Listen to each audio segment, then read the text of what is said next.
Lui a participé à 4 reprises à cette Coupe d'Afrique des Nations. Invité de ce Journal Afrique, un footballeur au grand cœur. Bonsoir Youssouf Mulumbu, ancien capitaine emblématique de l'équipe nationale de la RDC. Vous avez joué au PSG, en Angleterre, en Écosse. Et dans un instant, on va parler ensemble de votre actualité. Ce livre, Talo, c'est votre premier roman. Mais bien entendu, je suis obligé de vous poser la question. Vous avez sans doute suivi le début de cette CAN.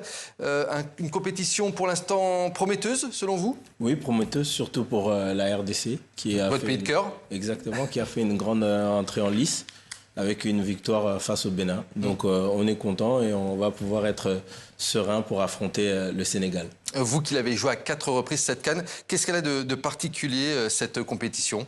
Je pense qu'au-delà de la billetterie, la politique qu'a mis en place le gouvernement du Maroc, avec les stades, avec les voyages et avec ce système de numérisation, va faire que ça sera l'une des meilleures CAN.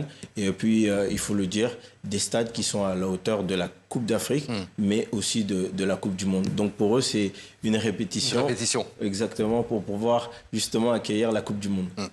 Alors après le Youssouf Mulumbu footballeur, il y a le Youssouf Mulumbu écrivain désormais. Je le disais, vous avez sorti votre premier roman qui s'appelle Talo, c'est aux éditions Jet d'encre.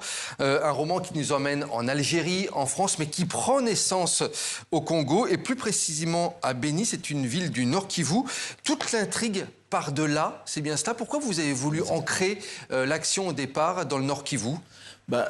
Tout simplement parce que j'ai une grande attache pour mon pays. Vu que j'ai été capitaine de la sélection, donc j'ai pu parcourir le pays et j'ai une préoccupation depuis que la situation s'est envenimée dans l'Est. Donc il était très important pour moi de parler de cette zone-là et de pouvoir un peu éveiller les consciences sur ce qui se passe justement dans cette partie du pays. Alors justement, éveiller les consciences, vous parlez notamment de la situation dans les mines dans le pays. C'est un petit peu le cœur de l'intrigue au départ. Pourquoi vous avez décidé de dérouler ce fil-là et après de nous emmener lors d'une enquête policière en France, en Algérie? Pourquoi cette thématique? Alors, c'est dû à une expérience personnelle, c'est dû aussi à des témoignages. Il fallait avoir le bon équilibre entre justement les témoignages et la fiction. Je ne voulais pas trop rentrer aussi dans la politique. Donc voilà, j'ai fait un livre pour que ça soit accessible à tous et pour que ça soit facile de lire pour tout le monde. Parce que vous avez été sur place dans cette mine du Nord Kivu. On va voir d'ailleurs des images lorsque vous y étiez. C'était en 2021. Qu'est-ce que vous avez vu sur place et qu'est-ce que vous avez eu envie justement de rapporter de ce que vous avez vu? Alors c'est très difficile de voir des enfants travailler. C'est très difficile d'avoir des témoignages. Oui, on voit les images que vous nous avez transmises là. Sur comment se passe la vie pour des enfants.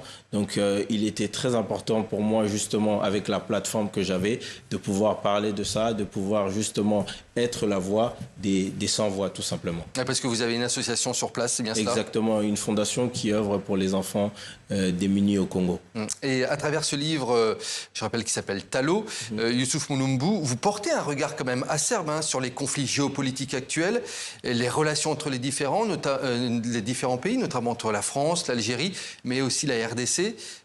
Vous allez quand même un petit peu sur le terrain politique et géopolitique.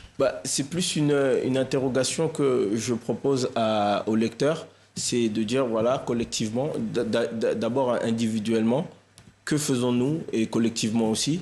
Et c'est de savoir que nous sommes quelque part tous concernés parce que nous utilisons les téléphones. Et il faut savoir que les matières qui viennent du téléphone proviennent justement de ces zones de conflit où le Congo a plus de 70% de ces matières-là. Alors c'est pour pousser un peu plus la réflexion, sommes-nous complices? Pouvons-nous faire quelque chose? Donc sur ce terrain-là, oui, je rentre un peu dans la politique, mais j'ai voulu y ajouter de la fiction. De la fiction, effectivement. Exactement, pour pouvoir rester un peu plus en retrait. Vous avez envie d'aller le présenter maintenant dans les différentes villes de la RDC, ce livre? Exactement, j'aimerais faire une tournée dans les provinces de la RDC pour pouvoir, comme je l'ai dit, éveiller, mais pour pouvoir transmettre aussi. Parce que moi, je suis arrivé en RDC en 2010 et j'ai trouvé un pays qui était tellement beau, mais je n'avais pas vraiment connaissance de tous les conflits et de toutes les matières qu'on avait dans ce pays-là. C'est en découvrant que j'ai commencé à m'intéresser et à pouvoir, entre guillemets, défendre l'étendard et défendre aussi mon pays. Comment on passe de footballeur à écrivain? Vous dites, ce livre a été comme une thérapie. Pour vous, il m'a permis de devenir plus zen, c'est-à-dire? Exactement. Vous n'étiez pas zen sur les terrains, mais quand vous avez un stylo, là, vous êtes plus zen? Non, j'ai découvert d'autres atouts. Il faut être un peu plus calme pour écrire. Il faut se concentrer pour pouvoir justement donner de l'émotion au lecteur. Donc, c'est quelque chose qui est totalement différent des terrains. On utilise plus le physique, mais ça m'a beaucoup aidé psychologiquement et mentalement. Donc, aujourd'hui, j'en suis fier.